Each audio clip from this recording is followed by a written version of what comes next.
Donald Trump की सरकार बनने के बाद से अमेरिका में नित नए बदलाव आ रहे हैं। अब ट्रंप सरकार ने एक ऐसा फैसला लिया है जिसे सुनकर दुनिया में हड़कंप मचा हुआ है। दरअसल अमेरिका दुनिया भर के करीब 180 देशों को किसी न किसी रूप में आर्थिक मदद करता रहा है। यह आर्थिक मदद सैन्य सहायता से लेकर मानवीय मदद और इकोनॉमिक डेवलपमेंट फंड्स के तौर पर दी जा रही है। साल 2022 में ही संयुक्त राज्य अमेरिका ने आर्थिक मदद के तौर पर दुनिया भर के देशों में करीब 64,000 करोड़ अमेरिकी डॉलर बांटे। लेकिन डोनाल्ड ट्रंप ने अमेरिकी सत्ता में आते ही दुनिया भर में की जाने वाली आर्थिक मदद को बंद करने की घोषणा की है। हालांकि ट्रंप ने कहा है कि अमेरिका सिर्फ इजराइल और मिस्र को पैसा देना जारी रखेगा। अब सवाल ये उठता है कि ट्रंप ने दुनिया भर की मदद पर रोक लगाकर सिर्फ इन 2 देशों की मदद की घोषणा क्यों की है।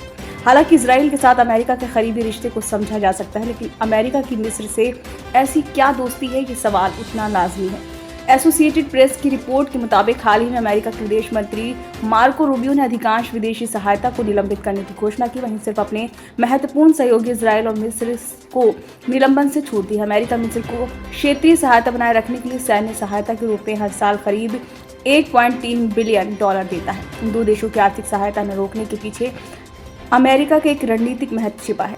दरअसल ट्रंप प्रशासन मध्य पूर्व में अमेरिका के हित को ध्यान में रखकर इजराइल को सालाना करीब 3.3 बिलियन डॉलर की मदद करता है। इसके अलावा यह आर्थिक मदद सैन्य सहायता से भी जुड़ी हुई है। उल्लेखनीय है कि साल 1979 में मिस्र की इजराइल के साथ शांति संधि हुई थी, जिसके तहत मिस्र और इजराइल ने ये भरोसा दिलाया कि एक दूसरे पर सैन्य या किसी प्रकार राजनीतिक कार्रवाई नहीं करेगा। वहीं इस शांति संधि से मध्य पूर्व में अमेरिकी प्रभाव को भी मजबूत करने में मदद मिली। अमेरिकी प्रशासन की ओर से दी जाने वाली सैन्य सहायता से मिस्र अपने क्षेत्र में चरमपंथ से लड़ने और देश की आंतरिक सुरक्षा बनाए रखने का प्रयास करती है, जो राष्ट्रीय स्थिरता और देश में आतंकवाद से खिलाफ व्यापक लड़ाई दोनों के लिए महत्वपूर्ण है। संयुक्त राज्य अमेरिका और मिस्र के संबंध 100 साल से ज्यादा पुराने हैं। 1922 में ब्रिटिश सत्ता से आजाद होने के बाद मिस्र ने अमेरिका के साथ औपचारिक रूप से राजनयिक संबंध स्थापित किए थे और अमेरिका ने मिस्र को मान्यता दी थी। ब्यूरो रिपोर्ट, नई दिल्ली।